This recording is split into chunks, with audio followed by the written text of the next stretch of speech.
No spoiler warnings for this episode. Everything old is new again. This quote has been attributed to Jonathan Swift, or sometimes Mark Twain, or even Winston Churchill. Like any good adage, every famous old dude seems to have a claim on it. It gets recycled in writing by Stephen King and song lyrics by Peter Allen. The phrase itself describes its own reinvention and reuse. It also describes the state of entertainment. Hollywood is full of reboots and reinventions of old shows and characters. There are reboots where the same characters get brought back to life by new actors. Think Chris Pine taking over from William Shatner as captain of the Enterprise, James T. Kirk. And then there are resurrections, where the same cast gets brought back to help finish out their story after a delay. Like with the return of David Lynch's Twin Peaks after over 2 decades between season 2 and 3. The question is, does that always work for the audiences they're trying to please? As usual, our answer is not so clear. And in some cases, what turned out to be a hit didn't start that way. I'd actually seen Ron Moore's presentation at Galacticon, which was legendary for how bad he was treated. It's even recreated in an episode of CSI, the episode Space Oddity. This is Dr. Kevin Grazier, an author, TV science consultant, and planetary physicist. We're talking about how fans initially reacted to the reboot of Battlestar Galactica, known by fans as BSG, in 2004. Ron Moore, writer and producer on the show, known for his hits like Outlander, Star Trek, and the new Apple TV series For All Mankind, premiered the rebooted BSG at a comic convention that Kevin was attending. So he was legendarily treated poorly there, to the point it was recaptured in an episode of CSI. But I thought it was kind of cool. I thought it had potential. So I'm back to Brian, who knew Ron from Star Trek, and said, "Can you please get me an interview with Ron?" Kevin knew Brian Fuller from previous work on a different show and asked him to set up a meeting with Ron. That meeting would lead to Kevin working as the science consultant for the full run of the television series, minus the pilot.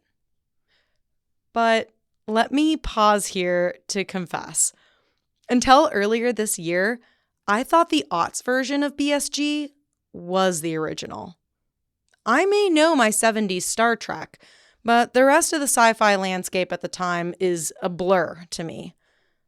So, to give you a little BSG context, the original Battlestar Galactica had a single-season run from 1978 to 1979, followed by a miniseries called Galactica 1980 that aired in, you guessed it, 1980. The BSG that I know and love today is, in fact, a reboot. There was a strong pushback from fans of the original at first. In fact, that convention where Ron got a really cold reception, the one that was parodied in CSI, that was an original, series celebration of 25 years since the original. So people were really angry. Starbuck's a female? What's up with that? And was Starbuck badass or not? I mean, so no, there was a lot of pushback from fans of the original. How dare you screw with our show? Turns out, diehard fans often really want more of their show. That is, more of the same show. But that's not always what they end up with. We really did try to recreate a version of the original Battlestar Galactica. But we tried to remain faithful in a way that resonates with modern sensibilities. So God and the supernatural, that was always part of our show. And what's more important, I'll say this as a science advisor, it's more important to stay true, to have fidelity to the laws of your universe than it is to the laws of this universe. Once you've established something, you stick with it. Reboots can be hard for fans. Many of them will have to grapple with the transition from expecting just more of the same show they already loved so much to accepting that it might be a good thing for it to become something new, for a new generation. Even when the new iterations turn out to be critically acclaimed, it's still hard to let go of those expectations, especially if you've held on to those ideas for so long. For BSG, a turning point for fans' acceptance of the reboot seemed to be when it got the support of Richard Hatch, who also starred as Captain Apollo in the original series. By the time the pilot, called 33, aired, fans seemed ready to give it a chance. I think once you hit 33, that kind of goes away. 33 was a pretty fabulous hour of television, in my humble opinion, but I was proud to be a part of that.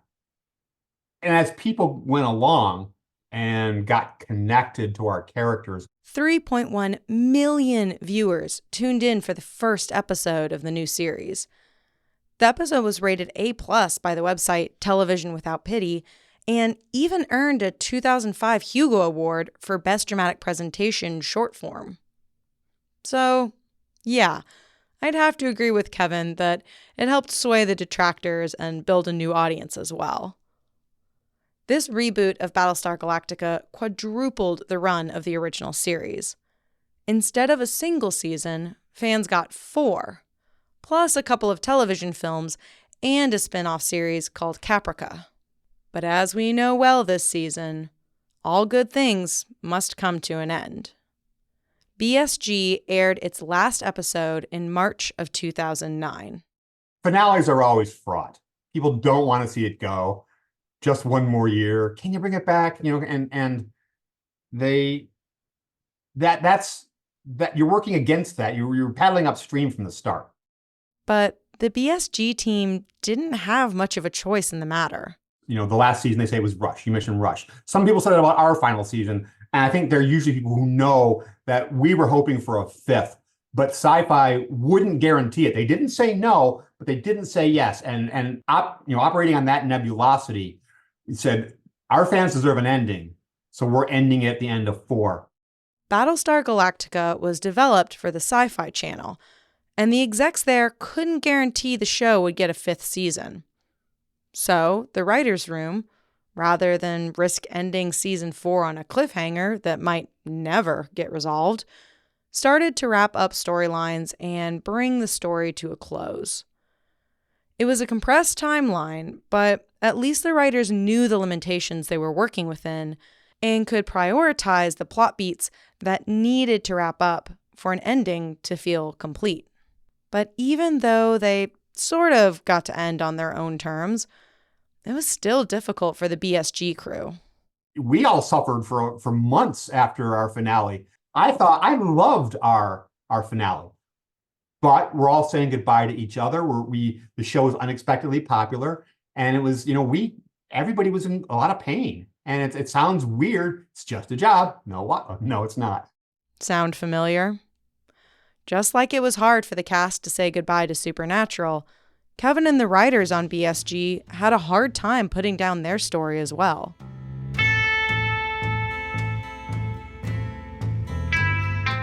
Not all reboots work out as well as Battlestar Galactica did. Do you remember the 2008 reboot of Knight Rider?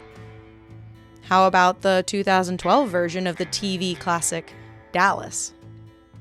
Reboots aren't a sure bet, even when they're built on solid IP that you might expect to come with a built-in audience. Old fans don't guarantee new fans, especially when old fans might not like the changes being made to their show. In the case of BSG, at least, fans seem to have eventually come around, but there was no guarantee that that would be the case. So, if you're in television industry and you can't reliably bet on a reboot, what's the next closest option? Well, how about getting the band back together for a resurrection of a series? This works, in theory, especially well for series that were cut short before they could tell their entire narrative arc. Double points if you have a central mystery that was never solved. Twin Peaks is perhaps the perfect encapsulation of this. The 2-season series from the 90s built an atmosphere of creeping dread and unresolved mysteries, only to end suddenly and without any big reveal. Fans clamored for more, and there was eventually a TV movie made, Fire Walk with Me, but it didn't seem to resolve fans' hunger for more stories set in the small Washington town. Eventually, fans did receive good news. In 2017, Showtime decided to produce another season of the series. After such a long hiatus, there was a lot of concern that David Lynch wouldn't be able to pull it off again, that the new Showtime series wouldn't live up to its 90s predecessor. However, it seems that fans didn't feel let down by the 2017 return of the show, giving it a 94 on Rotten Tomatoes, and a still respectably strong 83% audience score. This is probably the most successful television show resurrection that I can think of. So often, they don't manage to maintain that special sauce. What about shows where they do get a second chance? I think of something like Gilmore Girls that had a lackluster final episode in season 7. Like, it was fine, but it was like nothing special. And then they did these 4 movies, and people were even more upset after the movies for the most part. This is Matt Kelly, who you last heard in episode 4 on sitcoms and story arcs. I must confess, I've never watched Supernatural. Now, I've heard a complaint about Supernatural that I also have heard about Buffy. And I think this kind of applies to what we're talking about when you keep rebooting the same series. Was that with both of those shows, I heard the complaint of, at a certain point, you kill the main character and revive them so many times that the ending, like their death, has no meaning anymore. And I think that that's the same with when you keep rebooting a show every couple years. Every finale feels like, well, great, I'm sure it'll be back again soon. Like, like it loses this staying power. For Matt, part of what makes a show a cult favorite or fan pleaser is the staying power that keeps us thinking about the characters long after the screen has gone dark. The musings we make on what a character's next move would be or how their lives might play out after the curtain call, and we aren't privy to what happens next. Even if there's a desire from fans to see more of a story, it isn't always the best creative decision to try and add on to what's already ended. Because anytime you add on to the story, you also risk screwing up everything that happened before it. And I think that that's why most of the reboots, like apparently the Connors is great from what I hear from other people, like the Roseanne reboot. But like outside of that, like it felt like the Frasier one was bad. I don't hear really anyone talk one way or the other about the Will and Grace one. Like, I don't think that these are worlds or people that need to be revisited all these years later. It seems the issue with these resurrections is that you can't rely on nostalgia alone to make a good show. The newer chapters in the story have to be driving the plot somewhere, and somewhere that's actually interesting for the audience. Another challenge with resurrections is that sometimes you can't get the whole original cast back together. So it ends up being something between a reboot and a resurrection with new characters and plot lines, but based on a recognizable world. This was certainly the case for the Supernatural reboot/resurrection/prequel, The Winchesters. I feel like in general, we had a pretty nice mix on the show. We had some writers that had seen every episode, definitely. And they were like, either off the top of their head, the encyclopedia, or they could easily look up, via some like internet research, what we needed to know in terms of how something had been done. We also had obviously Robbie Thomas, who like worked on the show and wrote some of like my personal favorite episodes of the show, like really amazing episodes.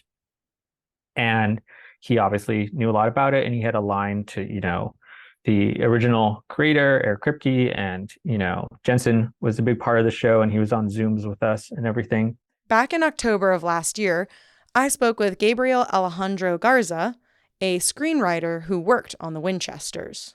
So there was a good balance of that. And then other people who were sort of like fans of what it was, but had not seen every episode, but they were just like fans of the bullseye the show is aiming for. And then you also had people that were, a little less familiar, but they were very versed in sort of like genre writing. And I think that's kind of what's needed for a balance. Gabe was really able to put into words the unique struggle of trying to please the diehard original series fans and still be able to build a new base of fans who had never seen Supernatural and were just tuning in for the Winchesters. You got to please them without really having the original cast. And you have to make the show for people that haven't seen that, because if it's only for that audience, then only those people will be able to watch it. But you want it to be also for people that are new to the show and can discover it in its own right. So that balance is very tricky. Honestly, I thought the first season of The Winchesters threaded this needle quite successfully. I watched it with my mom, who never saw Supernatural. The show was great for both of us. She calls The Winchesters Demon How I Met Your Mother. Sadly, The Winchesters and other shows on the CW network, like the prequel series Walker Independence, had a uniquely difficult uphill battle. The ratings were decent enough, because I worked on the CW for a long time, were decent enough that in any other year would have been like an automatic pickup. You've already spent the money first season. You kind of, it's in your interest to keep it going, to amortize those costs. But the network just is no longer in the game of making these kinds of shows. While the ratings were there, and in years past, the Winchesters would have been an easy yes for TV execs to keep producing, the television landscape had simply changed. The network wasn't interested in producing expensive scripted TV, and the show was cut short with 13 episodes. Of course, as always, that doesn't mean it's the end of the story. I think a lot of people didn't think there was ever going to be any more Supernatural anything for a while there, right? And then all of a sudden you had a spin-off attempt or two, one of these, stuck. Never say never. You never know, right? Carry on, wayward son. Carry on. So there are lots of examples of shows that are brought back to life, with various degrees of success. But this zombification of our television offerings isn't always what fans want. In fact, there's a whole term for fans feeling ready to let a show die: fan euthanasia. The way that I was using the term fan euthanasia was when fans want a particular media text to die, to go away, to be put out of its misery in some ways. DePaul University professor Paul Booth, who you've heard several times throughout this season, gave a good description of this term. This idea certainly in fan studies, that if someone is a fan of something, they're a fan of it and they love it.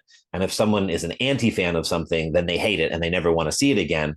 But real fan emotion and affect and discourse is much more nuanced, and you can be a fan of something and really dislike part of it, or really don't like something, but there's an aspect of it that you admire. So the idea of fan euthanasia is that your affect changes over time. You aren't just, most fans are not just everything about this particular media text is amazing. But there are things that I would change or things that I would want to stop. And there comes a point in almost every media text where fans, or some fans, just want it to end because they're like, it was great and now it's not anymore. As Matt Kelly mentioned earlier in this episode, there's always a bit of fear that getting more of a show you love might mean putting its legacy in jeopardy. The new season or version or iteration might not be able to live up to the original. Journalist Elizabeth Minkle also gave an example of wanting to let a show rest. A show that was already a spinoff, Torchwood. I don't know. It's interesting to think about how storytelling works in those different scenarios, actually, right? Like, I didn't want 10 seasons of Torchwood. No. Like, I feel like 3 was great. Torchwood follows the adventures of Doctor Who character Jack Harkness and his team. And, as is typical with British television, each season was relatively short and included a nice, constrained storyline. Every year of Torchwood, they got a bigger budget and they got a bigger audience. So like they started on BBC 3, I think, and then the second season they got moved to 2, which is like, and then Children of Earth was like an event week on BBC 1, which is like, that's like, oh, you've really arrived, right? And I think because that was such a hit, but it's like they kind of made it a hit. Like they gave it a big budget. They like had Peter Capaldi, right? You know, like and it was like an event for like 5 days. And so it's like I'm not sure they got the Stars money involved, and then all of a sudden it was a Stars show, and so it was 10 episodes, and it was like so poorly paced. And it's like I don't really understand why. Like, if you're going to do this again, make it another 5-episode arc, because clearly you did that correctly, right? The final season of Torchwood aired on the Stars television network and was much longer than the previous seasons. But with all that space for storytelling, it actually made the show stall out. And frankly, as Paul and Elizabeth pointed out, not all shows need more material. I love Mad Men. The idea of them rebooting Mad Men, like, don't do that. Like, don't leave them alone, you know, right? So it's like this kind of idea that they can resurrect, even with however you felt about the quote unquote ending of something. The idea that they could resurrect it and do something terrible with these characters is like always looming now. Generations change. Audiences change. What was groundbreaking at the time of the original is now obvious and rote in 2024. Without the context that the original show had, sometimes the new versions just don't seem as good. And if fans don't get to euthanize their show, they don't get to let it go. Then we run the risk of being overrun by these zombies, as researcher Rebecca Williams put it. What kind of content works is that you might years and years later get a reboot or a resurrection of something. So think about Sex and the City, you know, years and years later we get to go back to those characters and get a whole new sort of series out of it. So I think there's always there's a sense that a lot of things are kind of undead, almost sort of, they're never really gone anymore. Elizabeth agrees. They're never going to know, and they're going to dig up their graves and then reanimate them, like, you know, and so you're just kind of sitting there like, oh, I don't know, it's weird, right? And so then maybe I don't want to get attached to any of this stuff, right? Because I don't know, you know, like everything, and because everything feels so cheap and cash grabby now, right? Too, it's not like some loving adaptation. That's very rare. This isn't to say that there aren't great reboots or resurrections. Clearly, both Battlestar Galactica and Twin Peaks represent very successful and popular revivals of beloved shows. But when any new revival is announced, it's hard to know if you're going to end up with a winner or a dud. Here's Rebecca again. There is also, I think, something about just having a kind of dignified death for a series, or a dignified end where it's done. Fans maybe aren't completely happy with it, but everyone accepts it and moves on. And it's fine. And we don't want it to come back because it might be really bad. And maybe some things are just best left where they are as well. And I think there's probably always a bit of anxiety when something does come back that you loved, and part of being really excited about it, but also partly being kind of anxious about, is this going to be as good as I remember? This push-pull of wanting more, but not trusting the new show to deliver, it often comes down to individual opinions.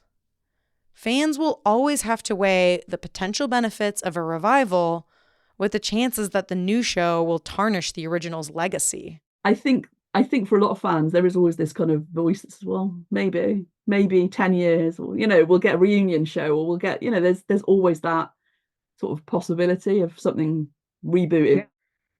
Maybe it'll be, you know, maybe it would be brilliant, but maybe it would just be still pretty bad. So Yeah, I think there's always this kind of idea about kind of anxiety and about maybe it's best just to sort of leave things alone. Yeah.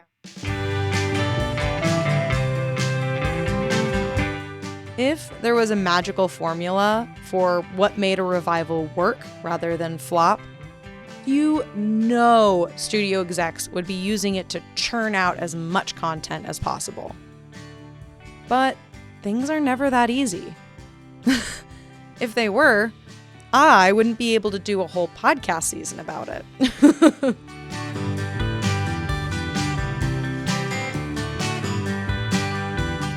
Next time on In Defense of Fandom. It's the end of the season as we know it. In the final entry on this season about endings, I'll try to wrap up everything in a nice bow, and we'll take one more look to see if we think Supernatural will ever get that revival that we keep hearing hints about. See you in 2 weeks.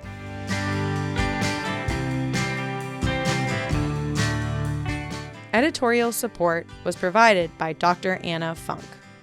Music was composed and performed by Chris Scott. Cover art was designed by Liz Hand. In Defense of Fandom was made possible through an unhealthy obsession and your support via Ko-fi. Thanks especially to Meg B, Catalanta, and Tiff for supporting this season of the pod. If you're not already supporting the show and you'd like to, you can find a link in the show notes to our Ko-fi. A one-time donation of any amount will get you access to behind-the-scenes content, including the audio of some of my full conversations with this season's guests. If you can't support the show financially, giving it a review on Apple Podcasts is a great way to support this work. Your support is deeply appreciated.